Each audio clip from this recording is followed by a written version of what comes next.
Hello, ഇന്ന് pressure കുക്കറിൽ fish roast ചെയ്യുന്നത് നമുക്ക് കാണാം.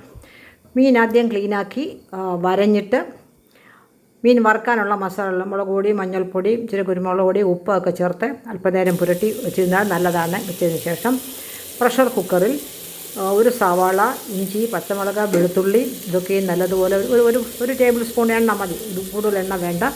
നല്ലതുപോലെ വഴറ്റി ഇതിലേക്ക് വീണ്ടും 2 ടീസ്പൂൺ മുളക് പൊടിയും, എരിയുള്ള മുളക് പൊടിയാണ്, 2 ടീസ്പൂൺ മല്ലിപ്പൊടിയും ചേർത്ത് സവാള വഴറ്റാൻ വെച്ചിരിക്കുന്ന അതിൻ്റെ കൂട്ടത്തിന് നല്ലതുപോലെ മിക്സ് ചെയ്തിട്ട് ഒന്ന് വഴന്ന് വരുമ്പോൾ ഈ നമ്മുടെ മാരിനേറ്റ് ചെയ്ത് വെച്ചിരിക്കുന്ന, വറുക്കാനായിട്ട് മാരിനേറ്റ് ചെയ്ത് വെച്ചിരിക്കുന്ന മീൻ ആ മസാലയുടെ പുറത്തോട്ടാക്കിയിട്ട് ഒരു അര ഗ്ലാസ് വെള്ളം വേണ്ട, എല്ലാം ഒരു ചെറിയ വലിപ്പത്തിലുള്ള സാമ്പാർ പുളി, അതായത് വാളൻ പുളി പിഴിഞ്ഞ് അതും അരിച്ച് ഇച്ചിരി കറിവേപ്പിലയും കൂടെ ചേർത്ത് ഇതിൻ്റെ മുകളിലോട്ടൊഴിച്ച് എല്ലാം കൂടെ ചേർത്ത് മിക്സി ഇളക്കണ്ട, നല്ലതുപോലെ തന്നെ പ്രഷർ കുക്കർ ഒന്ന് വട്ടത്തിലൊന്ന് ചുറ്റിച്ചാൽ മതി.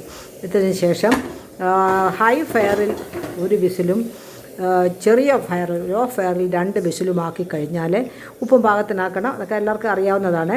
നമ്മുടെ രുചികരമായ ഫിഷ് റോസ്റ്റ് റെഡിയാകും.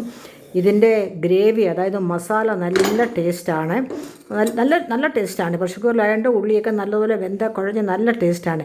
പക്ഷേ മീനിൽ നമ്മൾ അത്രയും പ്രതീക്ഷിക്കുന്ന അത്രയും പുളിയും ഉപ്പും പിടിക്കുകയില്ല. കാരണം വാളൻപുളിയാണല്ലോ ഉപയോഗിച്ചിരിക്കുന്നത്. ഇതിന് പകരം ഒന്നുകിൽ കുടംപുളി അല്പം വെള്ളത്തിൽ തിളപ്പിച്ച് അതിൻ്റെ ചാറോ അല്ലെങ്കിൽ വിനാഗിരിയോ ചേർത്താൽ വളരെ രുചികരമാണ്. ഇന്നലെ അത്താഴത്തിന് വൈകിട്ട് കുട്ടിദോശയും അതിൻ്റെ കൂടെ ഞങ്ങൾ ഈ ഫിഷ് റോസ്റ്റും ആണ് കഴിച്ചത്. കൂട്ടത്തിൽ ഇന്നത്തെ വലിയ മീനുകൾ 5-6 എണ്ണം എടുത്താണ് റോസ്റ്റ് ചെയ്യാനെടുത്തത്. ചെറിയ മീനുകളുണ്ടായിരുന്നു. അത് മുഴുവനോട് വെച്ച് തന്നെ വരഞ്ഞ് പീര പറ്റിച്ചു. തേങ്ങാപ്പീര, ഉള്ളി, പച്ചമുളക് എല്ലാത്തിനും ഓരോ ഇൻഗ്രീഡിയൻസ് ആണല്ലോ, മുളക് പൊടി ചേർക്കുന്നില്ലെന്നേ ഉള്ളൂ. വരഞ്ഞ് വെച്ച് അതും പറ്റിച്ചു. ഇത് രണ്ടും കൂട്ടിയാണ് ഇന്നലെ വൈകിട്ടത്തെ ഭക്ഷണം കഴിച്ചത്. ഓരോ ദിവസം ഓരോന്ന് വേണ്ടേ, നല്ല ടേസ്റ്റാണ് രണ്ടും.